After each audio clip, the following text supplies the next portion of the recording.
Machiegni to mokwongo magi thuond weche mabende waikonigi lak sechegi. Senator Mogwel Gloria Oruoba owito kombe kaka Senator Mogwel tok spika mar od bura mar Senate Amason Kingi lando ni kombe no koro nitiere thuolo chakre odiochieng' ma kawuononi.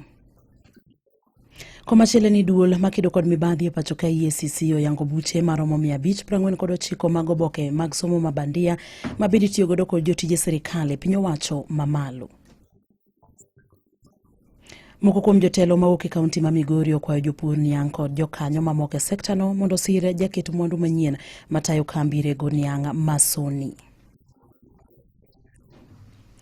Machiegni, Senator Mogwel Gloria Oruoba owito kombe kaka Senator Mogwel tok spika mar od bura ma Senate Amason Kingi lando ni kombe no koro nitiere thuolo chakre odiochieng' ma kawuono. Ma ibiro tok duond bura mar UDA ne riembo Oruoba e duond bura no e wi ataro gi chike mag duond bura no mar UDA. Chieng' wuok tich jumani, jagoro maduong' mar duond bura no Hassan Omar nowacho ni komiti matayo duond bura no ne opuodho kang' mar riembo Oruoba e duond bura no. Senator Oruoba ncha ne oyud kod ketho mar dhi ataro gi chike mag duond bura no kamoting'o puso weche mabende ne nyiso picha marach mar duond bura no kod rem chopo e nyim komiti mane winjo bura mabende ne odonjne gono.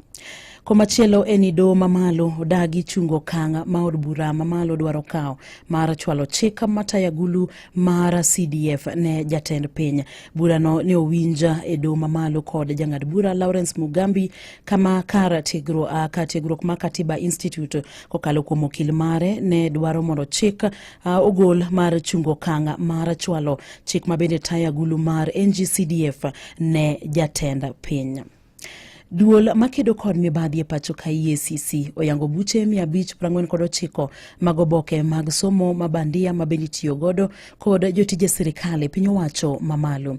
Jatatije ka duol no Abdi Mohammed owacho ni duol no geto yudo omenda maromo shillings milion 460 mabende oseti godo e chulo jotije go sara. Abdi wacho ni duol no tiyo mana tije kalure kod chike ma pacho kae kendo onge kod tudruok moramora gi weche go maga siasa.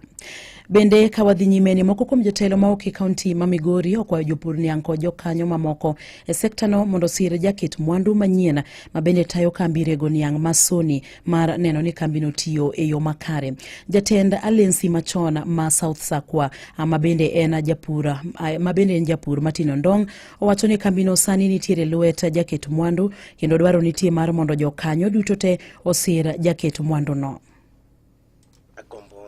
Kwa jopur niang' maluora Masoni ni kawuye kaka jawendo watem mondo warwak jakanyo makoro biro kaw soni madwa tiyogo. Wan bende kwayo madwa kwaye ni otem mondo bedi ni uluongo leaders kata uluongo jopiny obed go piny mondo ng'e ni to pachwa chalo nade i awendo. Wan wang'eyo maber na wendo kodok piny kata soni odok piny to wahinyore ei town. Ondong owacho ni kambi mar Soni en kambi makelo yuto ne familia mathoth e kaunti ma Migori kendo kuonde mamoko e pacho kae kendo ginyal weyo mondo kambi no podhi nikech midhiero mabende okwake inyalo tiek chuth.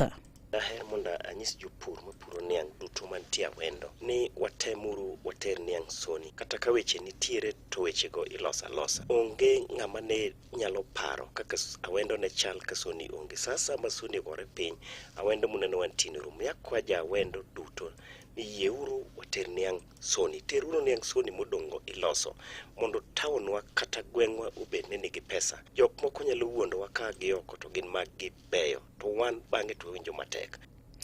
Bende jagoro mongirore migao mar kembe Laktar Juma Mukwana odok ne okang' ma piny owacho kao mar keto kembe mag sukari e lwet joket mwandu kaka yo mar medo siro sekta no. Koloso e wi okang' ma kamano, wach mabende osenyuolo paro mopogore kowuok kuom jotelo mawuok e gwenge ma kembe mag sukari nitiere. Mukwana owacho ni okang' ma piny owacho kao no en gino makare kendo en gino mabende biro kelo dongruok makare e sekta no mar sukari.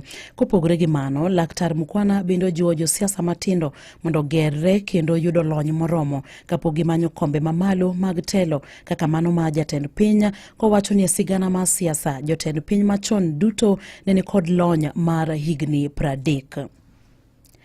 Wadhi kaunti ma Siaya kama wayudo ni komiti matayagucho omenda mar dongruok mar kar chung'od bura ma Ugunja e kaunti ma Siaya oketo tenge omenda maromo milion 13.2 mar basari ma gisiro godo somb jopuonjre 1,470 mag mbalariany gi kuonde tiegruok mopogore opogore e gwenge makono. Kane oloso e apisi mare e kinde pogo basaris go, jakom mar agucho omenda no Bernard Omolo Were ne olando ni kwan omenda maromo milion 43 osegole e komenda mar 2024 2025 mabende oriwo milion 27 mabende oket tenge chon ne siro sombo jopuonjre mag sekondar kanyakla gi skunde moyiedhi kata special schools e gwenge makono. George Amolo miyo waler mathoth ewi wachni koki kaunti ma Siaya.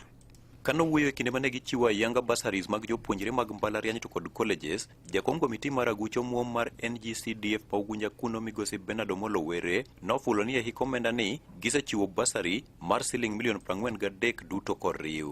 Ipok mar basari mokwongo ni wachiwo omenda ne secondary schools kod special schools mane amount to about 27 million. E migawo mar mbalariany kod kuonde tiegruok mamalo, jopuonjre 1,742 nochwalo kwayo margi. Kuom kwayo margi, jopuonjre 1,470 noyudo sir mar omenda no, ma total pesa mane giyudo is about 13 million. Mani en atamalo ma 84 ewi mia. E hik omenda ni total pesa ma odhi e basari in about 43 million. Migosi Omolo Were oluwo ni koweyo weche mag siro somo, bende gin gi chenro mar gero kuonde tiegruok e yor lony manyasani e ward ka ward manie kar chung' od buchgi ma Ugunja kuno. Wan kod digital hubs ma wadhi gero within the constituency at 3 wards. Wadhi chako kod ma Ugunja ward ma already tender process osetim kendo the contractor will move to site very soon. The other 2 wards wabro ketogi a proposal marwa in the next financial year. Nikeche this is a requirement kalure kod guidelines mo ministry my information communication and digital economy. We must have digital hubs to help us solve the problem in unemployment within the constituency. Jakom NGCDF ma Ugunja no bende olero chenro magin godo mar ng'iewo geche ne sikunde adek mag secondary e hik omenda mabiro mar higa 2025 2026. One code other developments mwatimo within the constituency. There's a flagship projects one go Dr. Ido Dinga, which is a 3-story building. Currently it is on course. In security in this financial year, Wadhigero assistant chiefs office Tingare East. What days gibilo go to climate mitigation, into schools must benefit, a yen, water tanks, and harvesting the waters. A he commandani, what the new buses a day, 3 wards. Ugunja ward, what the new bus, Nungunya mix secondary school, Sigomre ward, Tingare secondary school, the bus, then Sidini ward, there's Mudiero secondary school, must benefit. Magi owacho ka jogo manoyudo sir mar basaris go eko kotelnegi gi japuonj maduong' mar kar tiegruok e weche mag thieth ma Ugunja KMTC migosi Moses Konje noduoko erokamano kendo jiwo jopuonjre manyocha ne otieko klas 12 mondo donje kar tiegruogno. Since the commencement of the training in KMTC Ugunja, we have been having a lot of support in terms of financial support of our students in regards to payment of fee by the NGCDF Ugunja. And I want to thank them for that. And with this opportunity, I also want to advocate for the students who have just qualified from secondary to take opportunities which they have been offered to apply for the various courses that we offer at KMTC Ugunja. Nere Duramogi County Siaya and George Amolo. Piny owacho olero ni osegolo omenda maromo bilion 22 mar siro somb jopuonjre skunde.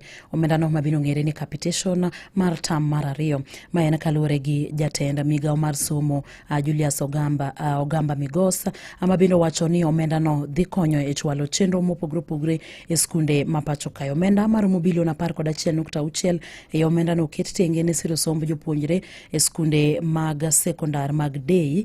Bilion 8.9 ne oket tenge bende ne somb jopuonjre mag junior school ka omenda machielo maromo bilion 1.37 to oket tenge ne siro somb jopuonjre e skunde mag primary. Kata kamano agulu masiro chenro mag somo mag jogo moyiedhi kata special needs education kiti bende oket ne omenda maromo milion 118.4 ewi mano jatenda migawo no masomo bende onyiso jotend skunde mondo ne ni gitiyo kod omenda no e yo makare.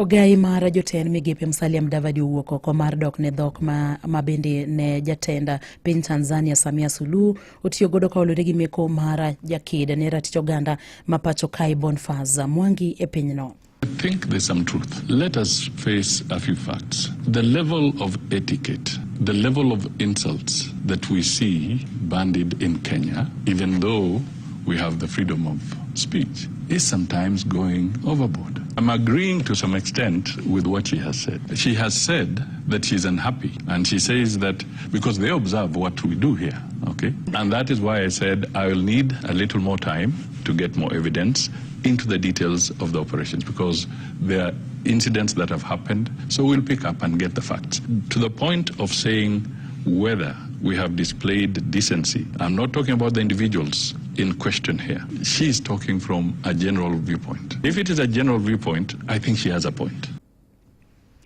Mane mabendo kelo giko mag weche manyien e yorno mar adimba gi lak seche gi to magithund weche mabende ne waikoni. Senator Mogwel Gloria Oruoba owito kombe kaka Senator Mogwel tok speaker mar od bura mar Senate Amason Kingi lando ni kombe no koro ni thuolo chakre odiechieng' ma kawuono. Doma malo dagi chungo kang ma od bura dwaro kao mar keto kata achwalo chik mataya gulu mar NG-CDF ne jatenda piny. Duol makedo kod mibadhi e pacho ka EACC oyango buche 549 mag oboke mag somo mabandia mabende tiyo godo kod jotije sirikal e piny owacho mamalo. Watudo koromo kanyo saboro kod sochiko ne weche manyine yo machuok to koromo sapar ne mago matuch e kor gwenge.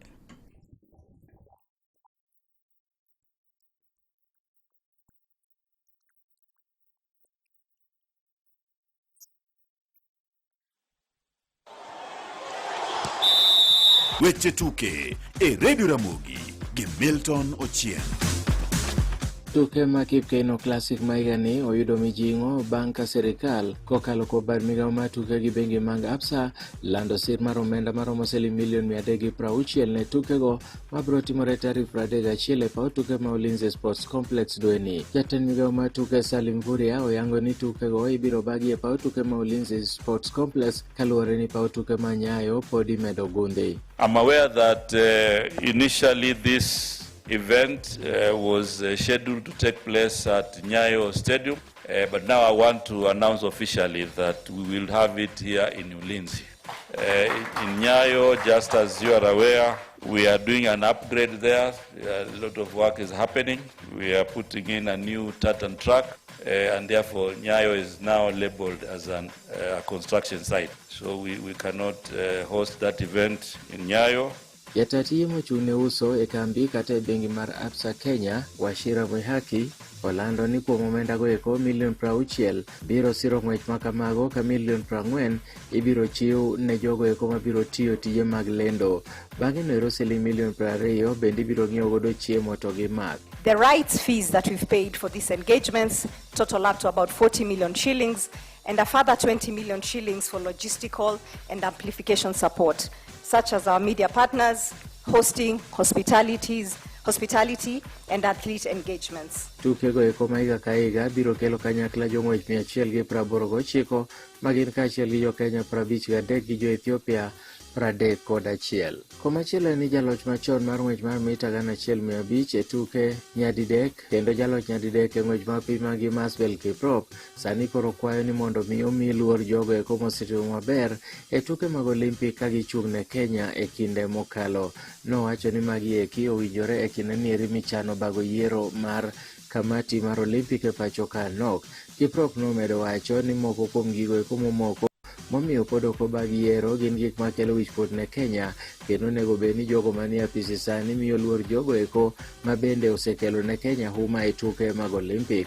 Wach mar Kiprop no biro e seche ma bende yiero mar kamati mar Olimpik inyalo chugi kendo bang' riwruoge matayo tuke mag volleyball, handball to gi triathlon gi taekwondo tamore chopo winjruok mar ng'ano madhi chunegi e yiero mar nok. Kamati mar Olimpik e piny mangima IOC osebedo kaluwo wach nero machiegni kendo machiegni ni nchene gi paro ne jogo mantiere pacho ka ni mondo giwe keto dwaro gi mbele kendo giket dwaro mar jo Kenya. Koro wang'iane duoko mag tuke mag lig maduong' ma piny Ingereza, tuke manyogo otieno mokalo. E tugo mokwongo, tim mar Manchester City nyoyudo loch mar gonde 3-1 kanya gilo tim mar Bournemouth e tuke kate gonde manyologi Omar Marmoush, Bernardo Silva to gi Nico Gonzalez. Gol makene mar Bournemouth nologi jatugo Daniel Jebison.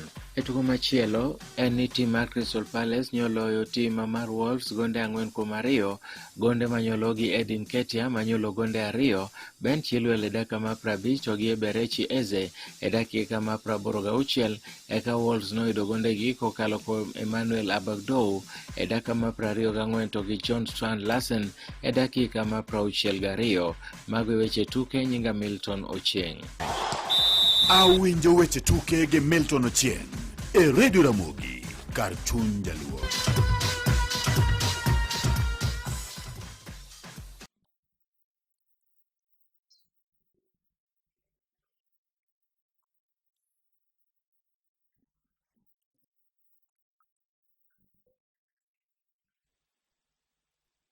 Sabirio kalo dakika 17 tinini thuolo mar bede studio serumo kato rumo kikisudi Kasuku Rafael wuod Nyachula dwete chenro mar Donse Wednesday edition. Kanya sach koriti morita wabotudore mane nyakalondo mar Ramogi ka.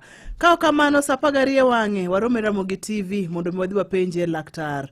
Kawuono wadhi penjo laktar weche mage, kauntere chandruok moro madwani mondo miang'wa wuoe sa 12 wang'e Ramogi TV wapenjo laktar.